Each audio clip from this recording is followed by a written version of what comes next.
Merci Asma. Alors vous avez parlé du SIT, du système d'information touristique Tourisma. Zakaria et Fadwa sont avec nous pour nous le présenter et nous dire ce que c'est, à quoi ça sert, comment ça fonctionne et quels en sont les objectifs. Zakaria. Très bien, merci pour l'invitation, merci de nous accueillir.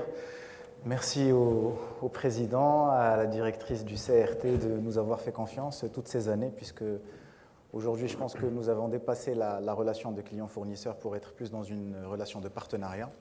Alors, comme Madame Asma l'a précisé, nous sommes une agence Gadiri, et pour moi, ça a tout son sens. Ça veut dire qu'Agadir renaît tel un phénix de ses cendres et ses propres cendres. Donc, vous l'aviez dit tout à l'heure, vous étiez fidèle à Agadir, vous redevenez fidèle. Ça me laisse entendre qu'à un moment donné, voilà, la relation a été rompue, pour de très bonnes raisons probablement, qui font aussi que nous sommes aujourd'hui motivés pour changer la donne. Alors nous changeons la donne à travers différents axes. Donc la présentation d'Asma était à rallonge tout à l'heure, pourtant son débit était très rapide. C'est la preuve que les actions sont énormes. C'était important de montrer tout ce qui était fait justement par le CRT, tous les efforts qui étaient faits. Ça veut dire que le fournis. travail derrière, en fait, ça ne se fait pas tout seul. Ça se fait avec d'arrache-pied, énormément de boulot derrière, une équipe très importante, des partenaires, de la cohésion. Donc la séance inaugurale tout à l'heure montrait un petit peu tout le monde qu'il y avait autour de la table, que ce soit au niveau de la ville, de la région, du ministère, de l'ONMT, du conseil régional, de la CNT, etc. Donc nous, on s'est focalisé un petit peu sur le côté digital. Alors sur le côté digital, on a mis en place tout un landscape de démarches digitales qui tourne autour d'un noyau qui est le système d'information touristique, le SIT. Et donc c'est ce qu'on présente là dans les slides que vous allez voir. Alors le SIT, en fait, c'est un système d'information central.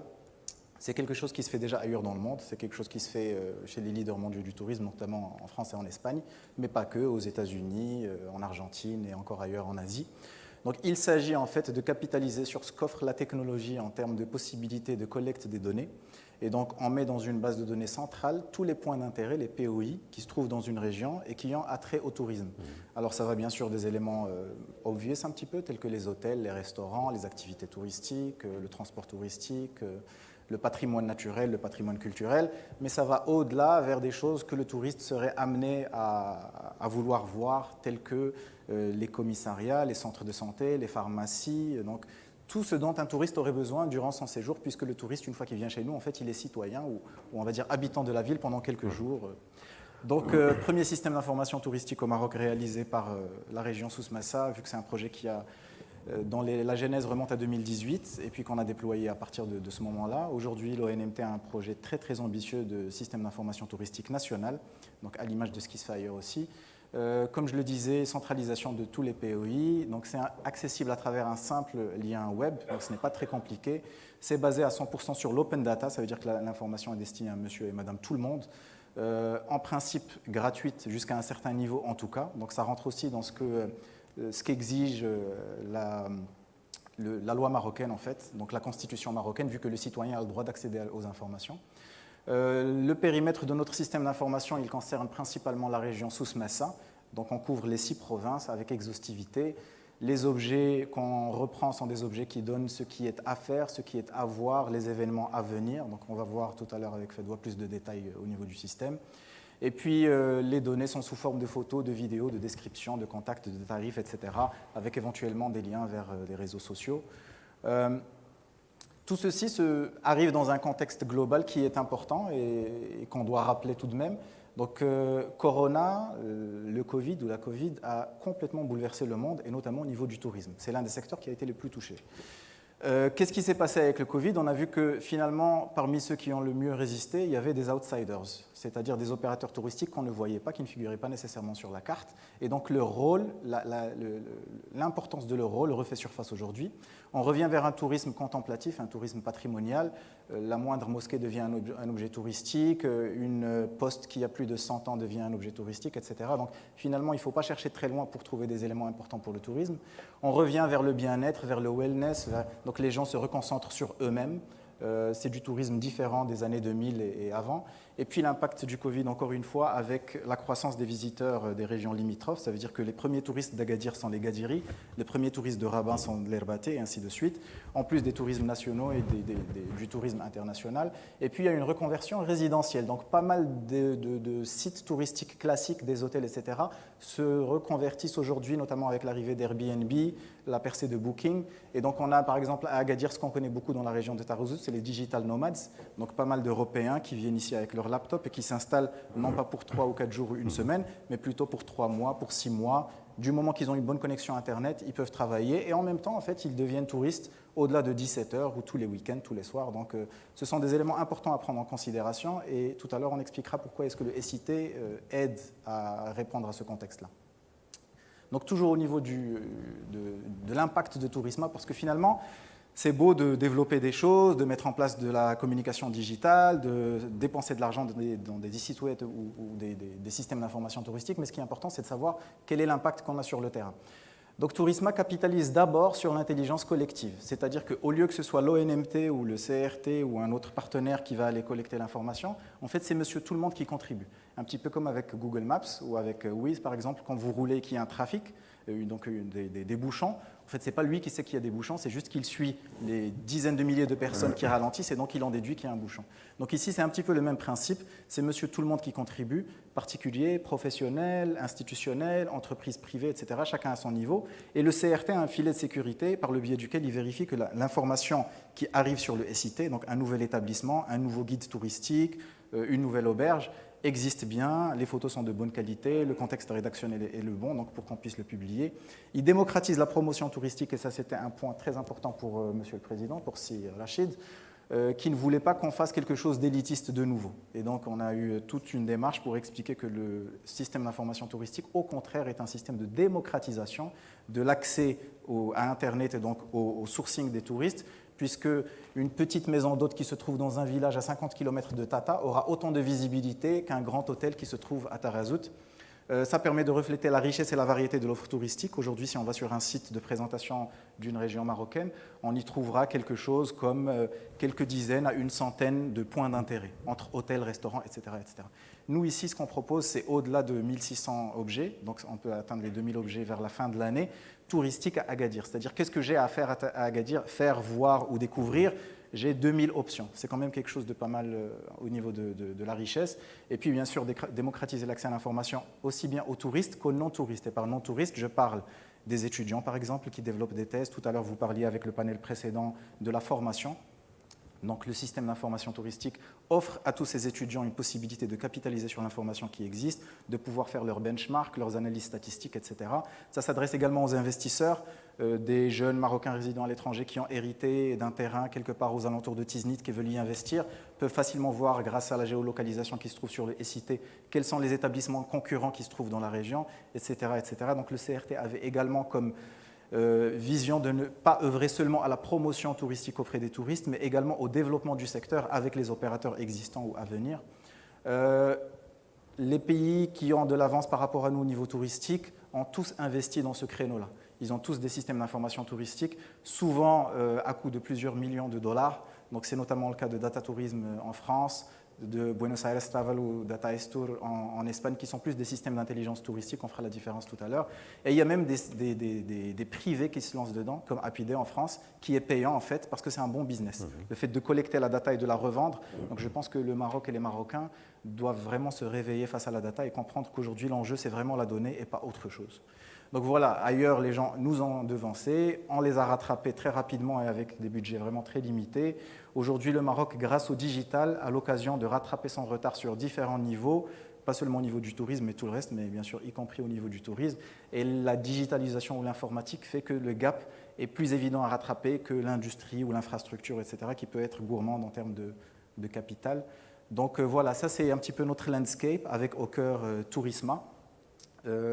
L'écosystème s'articule autour de cette SIT, donc l'information qui est mise à disposition par le système d'information peut être également consommée de manière automatique, donc à travers des applications mobiles, comme Visite Agadir dont a parlé tout à l'heure Asma, mais également des sites web, etc. Donc on peut imaginer une agence berlinoise qui développe un city guide et qui veut développer le city guide Visite Agadir.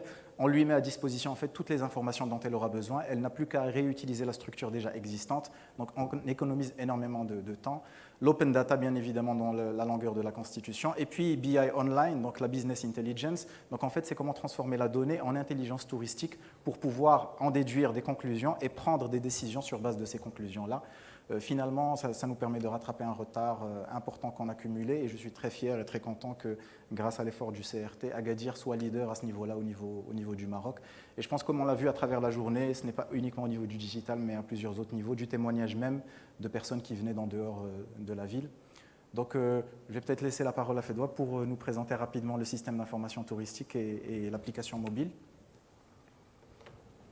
Merci Zakaria. Donc là, Zakaria a bien expliqué le contexte de Tourisma et ce que je vous propose, c'est qu'on découvre un peu ça ressemble à quoi. Donc c'est une base de données qui va centraliser tous les points d'intérêt touristiques de la région et qui va permettre aux utilisateurs de restituer ces données, que ce soit en forme de statistiques, en forme de fichiers PDF que je télécharge, ou bien d'API qui vont permettre de consommer ces données. Et donc, on peut imaginer le cas d'une start-up qui veut développer une application dédiée au surf sur la région. Ils auront à développer l'application, mais tout ce qui est donné, c'est possible d'exploiter directement les données disponibles sur le SIT. Donc, les données sont multilingues. Donc, aujourd'hui, ils sont disponibles en français, anglais, allemand et arabe. Et bien sûr, tout en garantissant la sécurité de l'information. Aujourd'hui, sur le Tourisma, c'est organisé en types d'informations, comme Zakaria a dit, autour d'événements à voir, ce qu'il y a à voir et ce qu'il y a à faire dans la région. Donc on peut retrouver divers types d'objets. Je vais citer par exemple les patrimoines naturels, les patrimoines culturels, les spots de surf. Et ça permet vraiment d'avoir une vue globale sur tout le potentiel de la région en termes de tourisme. Là, on peut voir sur la carte, donc c'est une carte qui vient d'une recherche sur Tourisma, comme quoi ça couvre vraiment toute la région avec ses 6 provinces. Donc aujourd'hui, un établissement situé à Tata a autant de visibilité qu'un établissement situé au centre d'Agadir. C'est pour rejoindre l'axe de la démocratisation de l'information que le CRT a insisté sur ce point. Ensuite, là, c'est un peu une vue plus globale. Donc, quand je me connecte sur le SIT, comme l'a précisé Zakaria, via une simple URL, et puis j'arrive sur un dashboard où je peux faire une recherche, donc soit selon un type d'objet précis. Donc, je suis intéressée par les activités, je suis intéressée plutôt par les spots de surf. Je peux créer, si je suis un professionnel du tourisme, créer mon établissement et le mettre sur le Tourisma. Les développeurs ont accès à une API qui permet de consommer ces données de manière automatique, donc la mise à jour se fait chaque soir. Et puis bien sûr d'autres volets un peu plus techniques d'import de données, d'import en masse pour créer une multitude d'objets en même temps, la traduction et l'administration de l'application. Là, on va découvrir un peu le premier projet qui consomme les données du SIT, donc pour voir un peu l'exemple d'une réussite d'un projet qui exploite les données de Tourisma. Donc c'est l'application dont Madame Asma a parlé, Visite Agadir Souss-Massa. C'est un guide digital de la région Souss-Massa qui est complètement intégré avec Google Maps. Donc quand je cherche un objet, je cherche un restaurant, un hôtel, je peux naviguer et arriver à cet hôtel. L'application, l'innovation, c'est qu'elle est alimentée directement depuis le SIT de manière automatique et ça constitue vraiment un gain en temps. Ça veut dire qu'une fois que les objets sont chargés sur le SIT, ça remonte automatiquement sur l'application. Et donc, on a plusieurs fonctionnalités qu'on va découvrir dans les prochains slides et l'application est multilingue. Donc, on a une option de favori. Je vois un objet, ça m'intéresse, je le mets en favori, je peux y accéder facilement. Ajout à l'agenda de l'utilisateur, des fonctions de recherche et une fonction que j'aime bien autour de moi, c'est-à-dire que l'utilisateur, à n'importe quel moment, il peut sortir l'application et dire « je veux voir qu'est-ce qu'il y a d'intéressant à voir ou à faire autour de là où je me trouve ». La fonction Trip Planner qui permet aux utilisateurs d'organiser, qui aiment bien avoir un carnet de voyage bien précis. Donc avant même de venir dans la région, je peux découvrir qu'est-ce qu'il y a à faire, je peux créer mon programme, mettre tout ce que j'ai envie de voir. Et donc imprimer ce programme et quand j'arrive, je sais exactement ce que je peux faire. Et donc, c'est des carnets de voyage qui peuvent être publics ou privés. Donc, on peut accéder par exemple à des carnets de voyage créés par d'autres utilisateurs et profiter de l'expérience qu'ils ont eue dans la région. Ensuite, le CRT œuvre beaucoup à la mise en valeur des circuits touristiques dans la région. Et donc, ces circuits, on les retrouve sur l'application mobile. Donc, je peux vraiment faire un filtre focus sur les circuits, découvrir tous les circuits disponibles dans la région, en savoir un peu plus sur les étapes de ce circuit, voir sur la carte l'itinéraire. Et ça permet vraiment d'aider l'utilisateur, le touriste, à voir tout ce qu'il peut faire dans la région. Donc c'était juste un petit tour de tourisme et de l'application mobile Visite Agadir Souss Massa et je repasse la main à Zakaria. Donc, moi je voulais juste terminer un petit peu cette petite présentation en rappelant que le digital ce n'est pas l'alpha et l'oméga, c'est un outil, c'est un accélérateur certes, mais ce n'est pas ce qui va tout changer. Donc il faut certainement avoir un socle solide d'open data. Et bien que ce soit les Souss Massa Days orientés tourisme, j'insiste vraiment sur le fait que c'est nécessaire. Tout à l'heure, on a parlé de la transversalité du tourisme, du fait que le tourisme, ce n'était pas que le tourisme en soi, mais tout le reste aussi. D'autant plus qu'il y a aussi le tourisme d'affaires. Donc cet aspect d'open data est vraiment nécessaire à tous les niveaux, au niveau de l'industrie, au niveau de la culture, de l'agriculture, du sport. Il faut absolument avoir un accès total et illimité à toutes les données pour tout le monde. C'est comme ça qu'on va sortir par le haut. Et donc aujourd'hui, je suis vraiment très fier que le CRT et le tourisme donnent le là avec cet aspect open data. Il faut exploiter ces données, il faut leur donner de l'intelligence, il faut les rendre interprétables, il faut pouvoir prendre des décisions sur base de ces données. C'est ce qui vient dans la phase 3, ça a été présenté dans le plan d'action tout à l'heure au niveau du business intelligence qu'on va mettre en place. Et puis, à l'image de ce qui s'est fait ce matin, fédérer tout le monde autour de ces éléments-là pour avoir des décisions collégiales, pour qu'on œuvre tous dans la même direction. C'est comme ça qu'on va aller de l'avant. Aujourd'hui, la commune met une infrastructure immense au niveau de la ville. Cette infrastructure sera consommée par les habitants et par les touristes. Avec un digital qui vient soutenir tout ça, c'est comme ça qu'on va redonner à Agadir son image d'avant et qu'on va même en faire, comme le disait un article tout à l'heure, une des régions leaders de l'Afrique et de la Méditerranée. Voilà. Merci beaucoup pour cette présentation.